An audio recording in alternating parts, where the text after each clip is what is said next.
Et c'est mauvais lorsque quelqu'un reçoit et ne manifeste pas. Ça amène l'endurcissement du cœur. Il commence à être cette personne qui, je connais.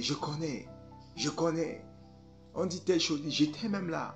Quand on enseigne ça, il peut t'enseigner, mais manifester pas du tout. Et un homme qui reçoit beaucoup et qui ne manifeste pas devient un frein même pour l'église. Ce genre de personne, qu'est-ce que je vais dire? Va manifester ce que tu as reçu. On peut ouvrir l'esprit des hommes par l'enseignement, mais aussi par imposition des mains.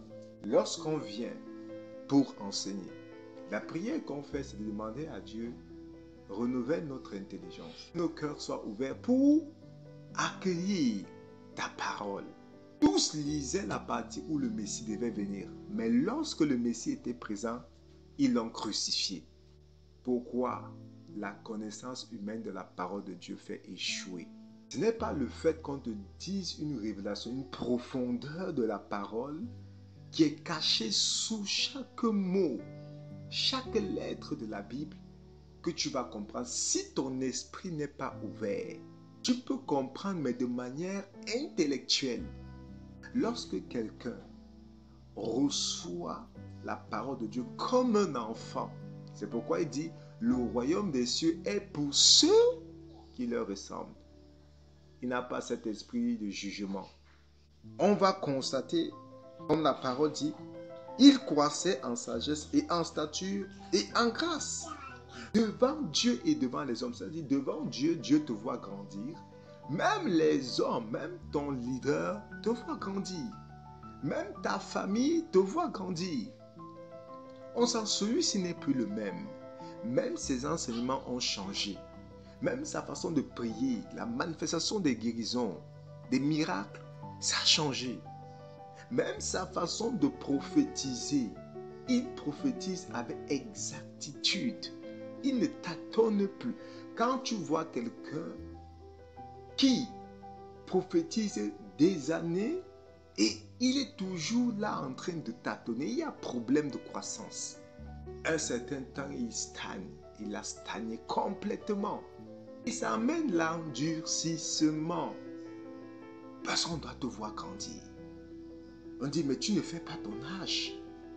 Dans ce don, dans cette tension, tu ne fais pas ton âge. Et ils deviennent un frein pour la communauté, pour le groupe de prière. Il devient un frein. Parce qu'ils connaissent déjà beaucoup.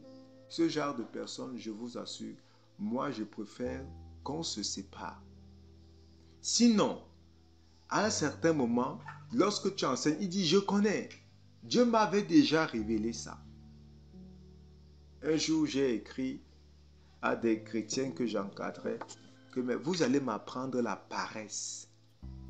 Vous êtes plus spirituel que les anges. Même les anges, c'est pas de votre spiritualité. Parce que vous avez de grands songes, de grandes visions. Mais quand on regarde, il n'y a pas de croissance. J'aimerais que tu dises avec moi, Dieu n'est pas un Dieu rêveur. Dieu est un Dieu qui manifeste. Lorsqu'il dit, on voit la chose se faire. Ne sois pas là, tu bloques les bancs de ton église. Tu occupes une place qu'une autre personne devrait occuper. Et le prédicateur se bat. Il fait des veillées de prière. Il enseigne, mais tu restes le même. À la fin, tu vas même bloquer ceux qui vont venir.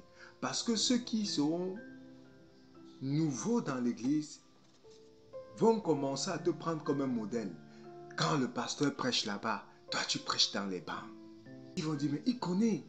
Ce que le pasteur dit là, il connaît.